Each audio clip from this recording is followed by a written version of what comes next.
septiembre de 1910 murió en la ciudad italiana de Domodossola el aviador peruano Jorge Chávez, cuando intentaba aterrizar luego de cruzar los Alpes entre Suiza e Italia. Jorge Chávez, hijo de padres peruanos, nació en París en 1887. En agosto y septiembre de 1910 había batido consecutivamente el récord europeo de altura, ascendiendo con su aeroplano Blériot a más de 2.680 metros. Su siguiente reto era cruzar por primera vez los Alpes en un aeroplano. Chávez partió de la ciudad suiza de Brille el 23 de septiembre y logró cruzar los Alpes. Cuando faltaban pocos metros para alcanzar su destino, el avión se precipitó a tierra, estrellándose y causándole serias heridas. Chávez falleció después de 4 días en el hospital de San Diego de Baggio, sin dejar de repetir: arriba, siempre arriba, hasta las estrellas. El aviador Juan Bieloguzzi realizó el primer vuelo sobre territorio peruano en 1911. Antes, Bieloguzzi y su monoplano Farman se elevaron sobre el cielo de Lima, causando gran conmoción entre aterrados limeños. Después, cruzaría los Alpes, siguiendo la ruta de Chávez. Los audaces aviadores utilizaban el hipódromo de Santa Beatriz, donde se había improvisado una pista de despegue. Otro de los pioneros de la aviación fue Carlos Tenor, quien perdió la vida en un vuelo de ensayo en 1911.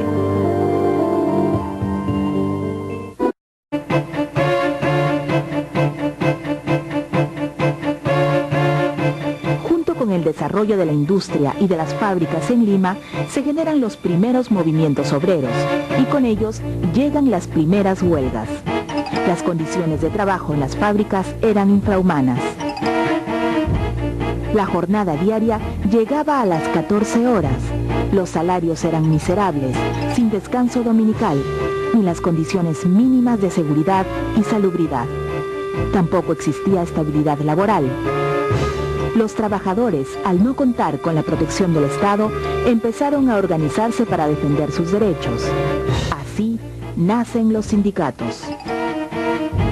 En abril de 1911, los obreros de la fábrica de tejidos de Vitarte se declaran en huelga. Los obreros de Lima, en solidaridad, acuerdan un paro general. Lima se quedó paralizada. Al día siguiente, la empresa de Vitarte accedió a las demandas.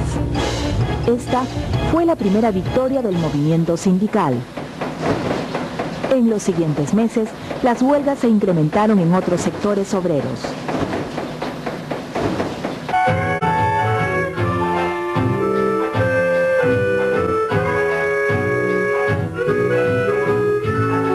El escritor Abraham Valdelomar anima la vida cultural en Lima.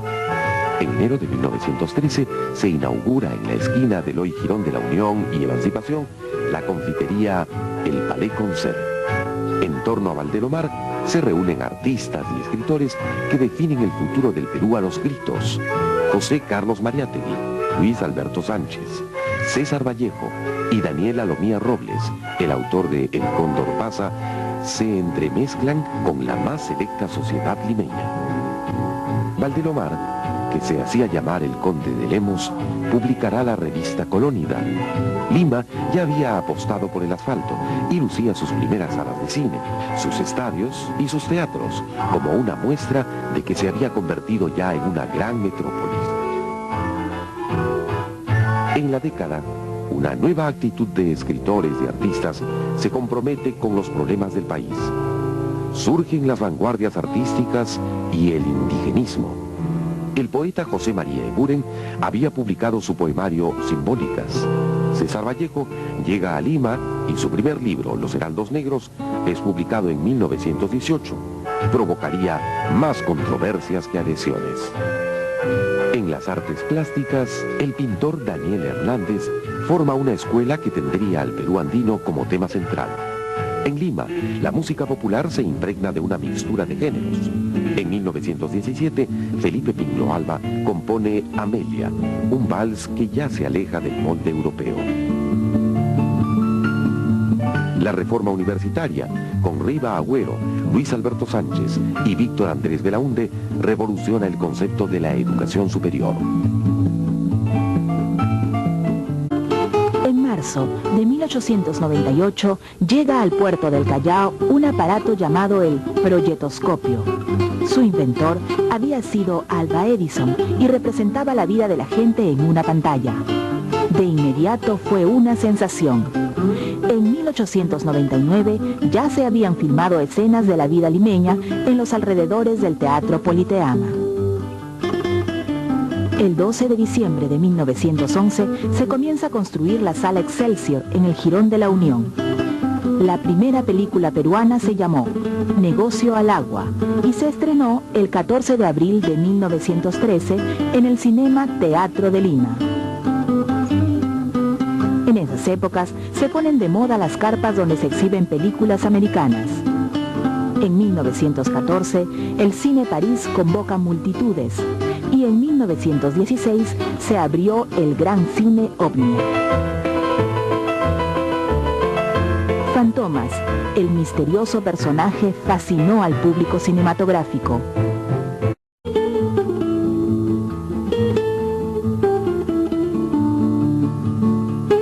Lima empezó a crecer a un ritmo continuo a principios de siglo. El tranvía se encargaba de unir los distintos barrios de la ciudad y se desarrollaron los servicios de agua y alumbrado eléctrico. Sin embargo, este crecimiento no estuvo acompañado de una mejora en la construcción de servicios urbanos. La salubridad en Lima era insuficiente. El agua potable era limitada y el sistema de desagüe y alcantarillado prácticamente no existía.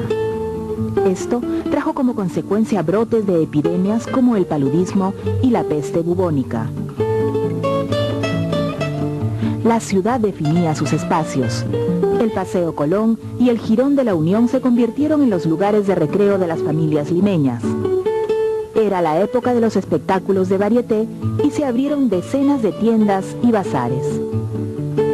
Lugares como los Barrios Altos y el Rímac se convirtieron en zonas muy populares. Malambo, el Barrio Chino, aparecen en la escena limeña. Lima es así una ciudad de contrastes. Al lado de las antiguas mansiones virreinales de la clase acomodada están los callejones, en donde la población más necesitada llega a niveles de hacinamiento propio de las grandes metrópolis.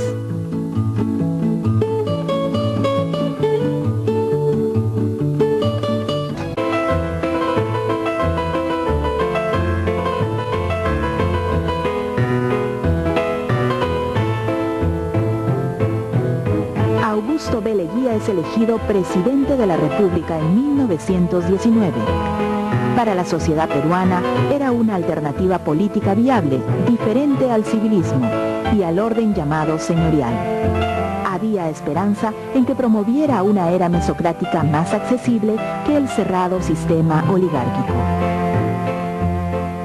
Se contaba con sus contactos en el mundo de las finanzas empresariales internacionales con los que se podía superar la crisis de la Primera Guerra Mundial. Su papel parecía más importante porque ni el civilismo ni los otros partidos políticos de la República aristocrática tenían muchas posibilidades de llegar al poder. Ni el Partido Civil ni el Demócrata presentaron candidatos de fuste y el liberal Augusto Durán ni los futuristas pudieron bregar con la fuerza electoral de Leguía. No obstante, para llegar a la presidencia, Leguía propició el golpe de Estado del 4 de julio y luego una asamblea constituyente lo declaró presidente constitucional por un plazo de 5 años. En 1920 se modificó la Constitución y con esto se puso fin a la llamada República Aristocrática. Se dio inicio a la etapa de la Patria Nueva y con esta figura a lo que sería el oncenio. Leguía no se iría del poder hasta 1930.